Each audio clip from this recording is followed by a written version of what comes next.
Bonjour, nous sommes le mardi 12 novembre 2024 et le sujet est le nouveau smartphone de Asus, le ROG Phone 9 Pro, qui sera décliné en deux versions.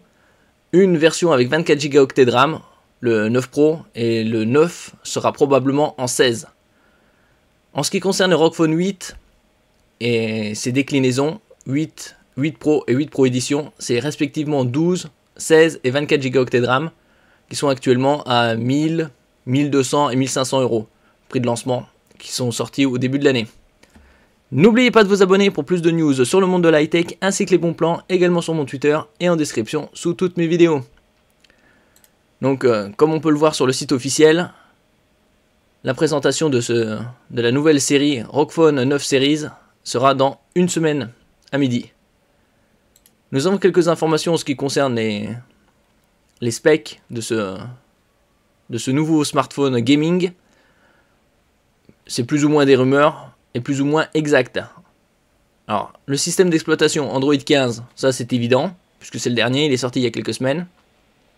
En ce qui concerne l'écran, 6,78 pouces, c'est fortement probable. Quant à la définition 1080 par 2400, c'est possible qu'elle soit plus élevée.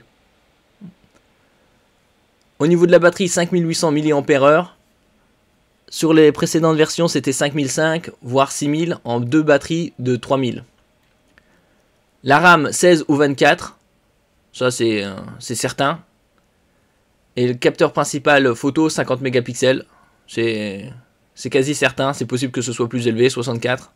Nous aurons plus d'informations dans une semaine. Le stockage 512 ou 1 Teraoctet en UFS 4.0, ça aussi c'est certain. Parce que les dimensions sont à peu près les mêmes que sur les versions précédentes. Il y aura quelques changements au niveau des matériaux, comme le Gorilla Glass Victus 2, qui est le plus résistant actuellement, de chez Gorilla. Indice de protection IP68, IP69K, c'est possible. Au niveau de la fréquence de rafraîchissement de l'écran, ce serait 185 Hz, alors que précédemment c'est 165, et bien avant c'était 144. Une luminosité maximale de 2500 candela/m². Ça aussi c'est bien probable, voire peut-être plus. En ce qui concerne le CPU, le Snapdragon 8 Elite, on avait déjà cité quelques informations dessus. Octo-cœur, donc 2 cœurs avec 4,32 GHz et 6 à 3,53. Pour la mémoire RAM, c'est du LPDDR5X. Est-ce que ce sera la toute nouvelle à 10700 MHz? C'est très probable, puisqu'elle est rentrée en production chez Samsung en août de cette année. Côté système d'exploitation, il parle de 2 mises à jour majeures, ce qui est très peu et on va dire entre nous inadmissible, surtout pour un très haut de gamme, à plus de 1000 euros, ça devrait être minimum 5. Les capteurs photo, 50 mégapixels. Un autre en 32 mégapixels avec téléobjectif zoom optique x3. C'est possible que ce soit plus.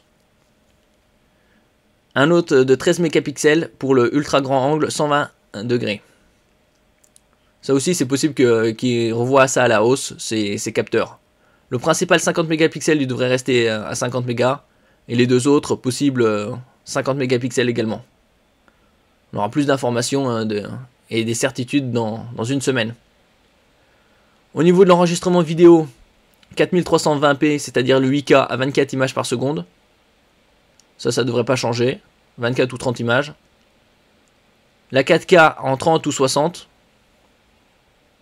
Le Full HD, 30, 60, 120 ou 240 fps. Et le capteur frontal, pour les selfies, 32 mégapixels, voire peut-être 50 mégas. Je rappelle ici que les infos, c'est rumeur. Double SIM, nano 5G, 5G, ça ce sera bien évidemment de la partie. Le Wi-Fi 7, comme c'est la dernière norme. Le Bluetooth 5.4. Et tout le reste est classique, on va dire. Et donc la grande information, c'est le rafraîchissement à 185 Hz.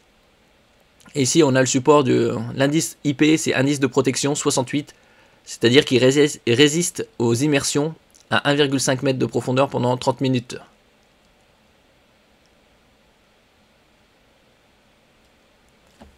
Merci pour votre écoute et à la prochaine.